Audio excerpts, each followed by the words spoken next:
Commander Zeph-7 adjusted the neural interface crown around his elongated skull, the crystalline structures humming with processed data from the observation vessel Silent Whisper.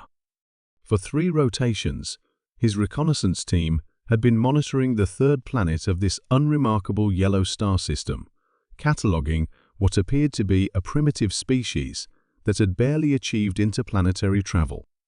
"Initial assessment complete, Commander," reported Science Officer Klix through bioelectric pulses. Her tentacles danced across the quantum analysis console, translating raw data into comprehensible patterns. The species calls themselves humans. Carbon-based bilateral symmetry, average lifespan of approximately 80 local years. Zeph-7's membrane eyes dilated with interest. The galactic concordance had been expanding peacefully for millennia, incorporating civilizations through gentle guidance and technological uplift. Earth seemed like another routine integration candidate. Curious, Klix continued, her chromatophore patches shifting to deep purple, the color of confusion among her kind.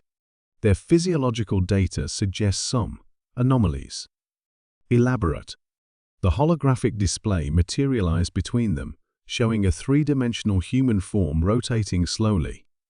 Zeph-7's breathing sacs contracted involuntarily as he absorbed the information. "Look at their bone density, Commander. It's 3 times what their gravity should require. Their muscle fiber composition contains an unprecedented ratio of fast twitch fibers. And their cardiovascular system." Klix paused, her chromatophores now cycling through alarmed yellows and oranges. "It's designed for extreme performance under stress." Zeph-7 extended his sensory appendages toward the display, interfacing directly with the data stream. What he experienced made his protective carapace instinctively harden. "These aren't the readings of a standard evolutionary path," he whispered through their shared connection. "Run a comparative analysis against our database of known warrior species." The quantum computers aboard the Silent Whisper processed terabytes of galactic biological data in nanoseconds. When the results appeared, the bridge fell into absolute silence. Commander, Klix's voice carried harmonics of pure terror. Humans score 9.7 on the VRAX combat efficiency scale. Zeph-7's world tilted. The VRAX scale was logarithmic. A score of 3.0 indicated a species capable of organized warfare. A 6.0 meant they could threaten neighboring systems.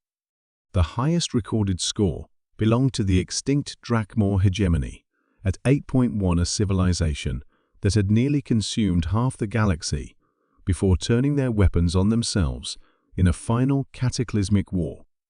That's impossible. They haven't even achieved faster than light travel. But the data was undeniable. Klix continued her analysis, each revelation more disturbing than the last. Their neural architecture shows massive development in spatial reasoning, tactical analysis, and threat assessment. Commander, their brains dedicate enormous resources to predicting and countering violence. And look at this. The display zoomed to show human hands. Opposable thumbs, fine motor control, perfect for tool manipulation. But observe the striking surface area of their closed fists, the reinforced knuckle structure. These appendages are simultaneously precision instruments and impact weapons. Zeph-7's auxiliary hearts began pumping stress hormones through his system. "Show me their historical data." The holographic display exploded into a timeline of human civilization. Wars cascaded across the projection like a crimson waterfall, thousands upon thousands of conflicts spanning their recorded history. The Peloponnesian War, the Mongol conquests, the World Wars, countless others. They've been continuously at war with themselves for their entire recorded history, Klix reported, her voice barely a whisper. Even their periods of peace show constant low-level conflicts, arms development, and military preparation. But it was the weapons development curve that truly horrified them. In less than a century, humans had progressed from chemical explosives to nuclear fission, then fusion, then theoretical antimatter containment. Their war machines had evolved from metal tubes firing lead balls to guided projectiles that could strike targets on the other side of their planet. Look at their space program, ZEF-7 commanded, though every instinct screamed at him to flee this system immediately.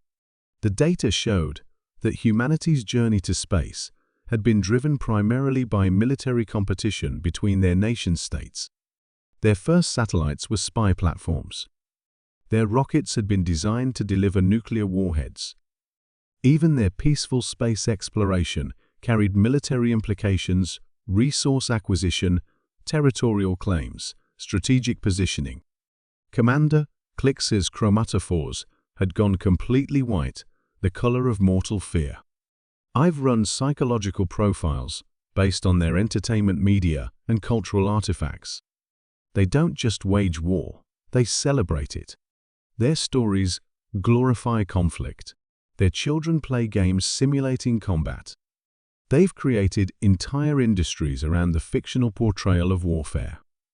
ZEF-7 interfaced with the tactical systems, running probability models for various contact scenarios.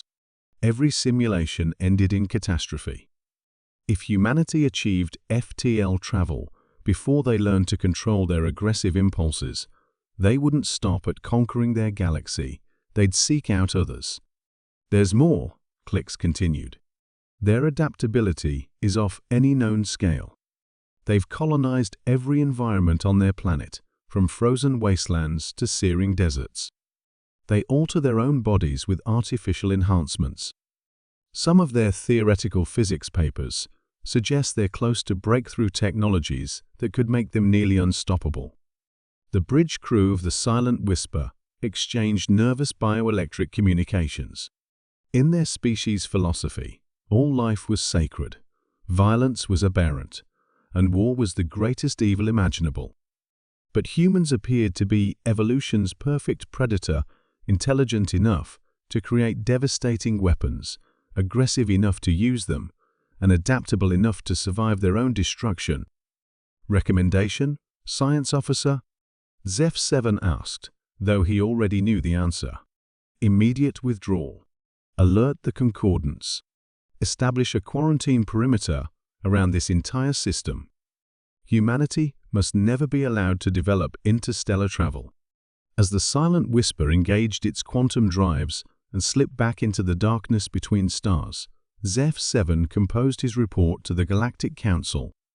It would be the most terrifying document in their civilization's history, proof that somewhere in the cosmos, evolution had created the perfect weapon. Humanity remained blissfully unaware that they had just failed the galaxy's most important test. Their first contact would have to wait until they learned to transcend their nature, or until the universe itself decided their fate. In the depths of space, the Watchers retreated, leaving humanity alone with their wars, their weapons, and their terrifying potential.